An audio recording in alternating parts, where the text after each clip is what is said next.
नमस्कार, मेरा नाम है संजय कुमार और आप देख रहे हैं द एसडी न्यूज। बिहार विधानसभा का बजट सत्र आज से शुरुआत हो चुकी है और शुरुआत होते ही ये हंगामेदार रहा। यानी कह सकते हैं राजद, कांग्रेस, सीपीआई, माले यानी तमाम जो विपक्षी पार्टियां हैं वो एकजुट होकर विधानसभा के अंदर अलग अलग तरीके से लोग अपना विरोध प्रदर्शन कर रहे हैं। कोई साइकिल से पहुंच रहा है तो कोई जो है लकड़ी और चूल्हा यानी मिट्टी का चूल्हा लेकर पहुंचा है विधानसभा के अंदर। कांग्रेस के प्रतिभा कुमारी जो पहली बार राजा पाकर से विधायक बनकर आई हैं और विधानसभा के अंदर पहुंचते ही हंगामा शुरू कर दिया। यानी कह सकते हैं ये तरीका जो है वो एक अलग तरीका है विरोध करने का।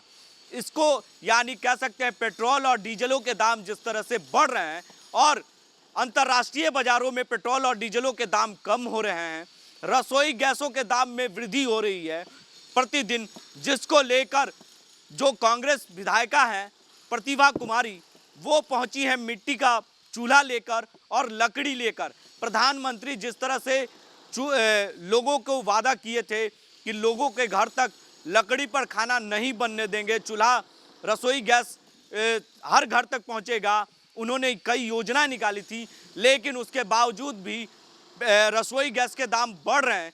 इसके विरोध में आज विधानसभा सत्र के दौरान यानी बजट सत्र आज पहला दिन और राज्यपाल का अभिभाषण भी, उसके बाद जो है उससे पहले ही ये हंगामा शुरू हो गया। और वो तस्वीर आप देखिए कि किस तरह से विधानसभा के परिसर में ही वो प्रतिभा कुमारी जो विधायक हैं कांग्रेस के, वो किस तरह से चूल्हा जला रही हैं, मिट्टी का लकड़ी लेके पहुंची हैं।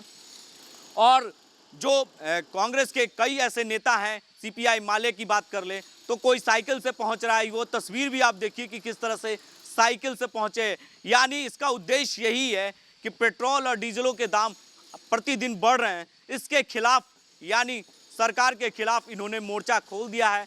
राज्य सरकार और केंद्र सरकार के खिलाफ नारेबाजी की भी तस्वीर हम आपको दिखा रहे हैं कि किस तरह से विधानसभा परिसर में ही ये हंगामा हो रहा है। यानी पहले दिन ही सरकार को घेरने की पूरी रणनीति तैयार विपक्ष ने कर ली थी। इस पर शकील अहमद खान ने, कांग्रेस विधायक हैं, उन्होंने क्या कुछ कहा इस मामले पर, जरा उनकी बातों को गौर से सुनिए क्या कुछ कह रहे हैं। कि इस डेफ एंड डम सरकार को इस बात का अंदाजा हो कि लोग कितने परेशान हैं। हम लोग जो रिप्रेजेंटेटिव होते हैं वो उनके वॉइस के रिप्रेजेंटेटिव होते हैं। ये जो परेशानी का आलम पूरे बिहार में और देश में है एसेंशियल कमोडिटीज़ को लेकर, खासतौर पर तेल और पेट्रोल की वजह से जो कीमतें और दूसरी चीज़ों की बढ़ेंगी, और ये तालिका हमने इसलिए दी है कि 2014 में और 2021 में क्या सूरत हाल बनी है। तो जाहिर सी बात है कि इससे अंदाज़ा हो कि ये सरकार कमज़ोर सरकार है और राहत देने में नाकाम हुई है। हम तो ये कह रहे हैं कि हमको ये मौका दिया जाए, फिर ये सरकार छोड़ दे, हम फिर इसी पोजीशन पे इस कीमतों को लाके रखें।